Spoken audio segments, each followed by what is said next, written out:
जोहार, मैं उमेश और आप देख रहे हैं आपका अपना दी लालटेन शो में आज हम बात करेंगे छत्तीसगढ़ के एक प्रमुख मुद्दे। उस मुद्दे को अगर कहा जाए तो वो किसी अभिशाप से कम नहीं है। हम इसलिए कह रहे हैं वो मुद्दा है पलायन। पलायन क्या है? अगर आसान भाषा में कहा जाए तो कोई मनुष्य अपनी आजीविका के साधन वो अपने क्षेत्र में नहीं ढूंढ पाता और अपनी आजीविका को चलाने के लिए वो अन्य क्षेत्र में जाता है, अन्य जिले में जाता है, अन्य प्रदेश में जाता है और वहां वो काम करता है।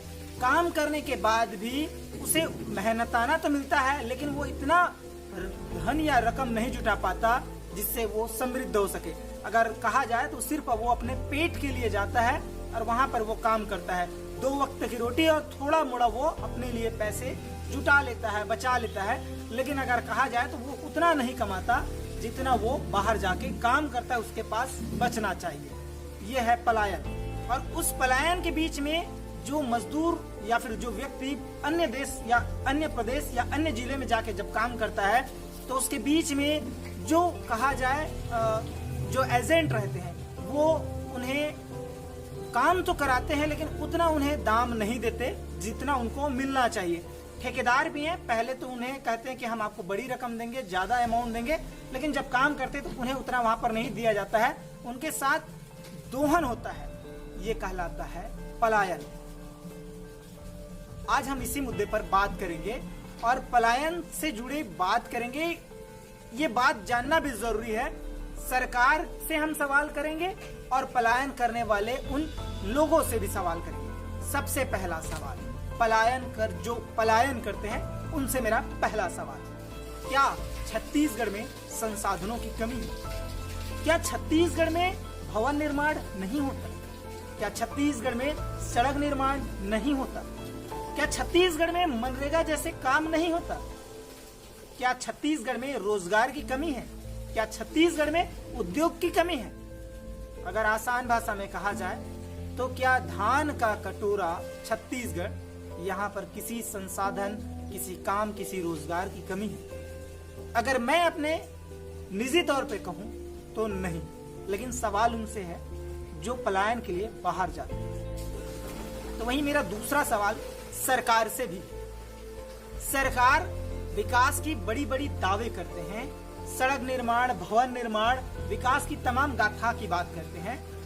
युवाओं को रोजगार देने के लिए मुख्यमंत्री कौशल विकास योजना चलाते हैं, जिसके तहत युवाओं के कौशल को उभार कर उन्हें रोजगार देने की बात करते हैं। वहीं मनरेगा के तहत 100 से 150 दिन का काम भी होता है, जहां पर उन्हें एक अच्छी भुगतान भी दिया जाता है।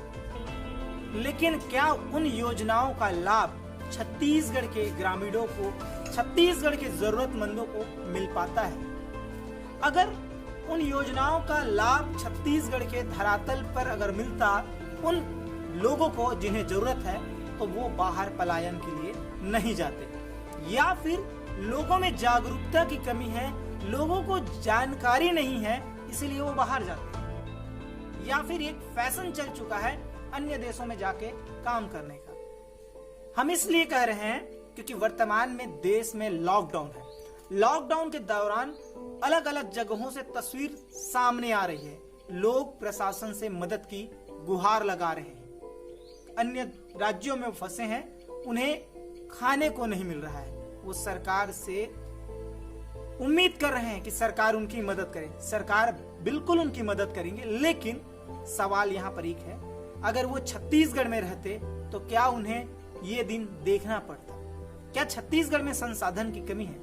छत्तीसगढ़ में अगर संसाधन की कमी है नहीं तो लोग बाहर क्यों जाते हैं? सरकार को भी इस पर ध्यान देने की जरूरत है। अधिकतर कई बार और देखने को मिलता है कि छत्तीसगढ़ के जो मजदूर हैं वो अन्य प्रदेश में फंसे हुए हैं। उनका जो वहां पर ठेकेदार है उन्हें काम पर रखा है, उनका दोहन कर रहा है, उन्हें पारिश्रमिक जो उनका भुगतान करना चाहिए वो नहीं कर रहा है। इसको लेकर वो प्रशासन से गुहार लगाते हैं और प्रशासन उनकी बिल्कुल मदद करते हैं, उनकी हर बात को मानते हैं और उन्हें वहां से छुड़ा कर भी लाते हैं। इसके लिए जो जिला प्रशासन की टीम, श्रम विभाग की टीम उनकी मदद भी करते हैं। तो ऐसे में क्या लोगों को जिम्मेदारी नहीं बनती कि वो पलायन को छोड़े और अपने ही प्रदेश में काम करें, क्योंकि छत्तीसगढ़ में भी अनेकों कल कारखाने हैं। यहाँ पर सड़क निर्माण का भी काम होता है, यहाँ पर भवन निर्माण का भी काम होता है। और सबसे अच्छी बात, छत्तीसगढ़ महतारी को धान का कटोरा कहते हैं। लोग कृषि को छोड़कर अन्य प्रदेशों में पलायन करते हैं, इस पर भी उनको सोचना चाहिए।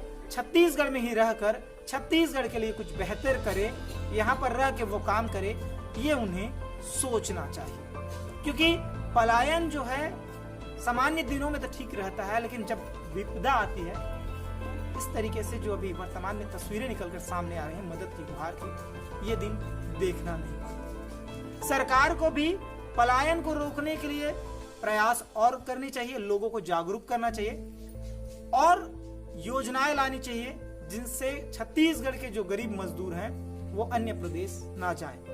अगर पलायन को रोकने में सरकार नाकाम होती है तो इसमें सरकार की उन तमाम योजनाओं की भी पोल खुलती है जिसमें सरकार विकास के बड़े बड़े दावे करते हैं।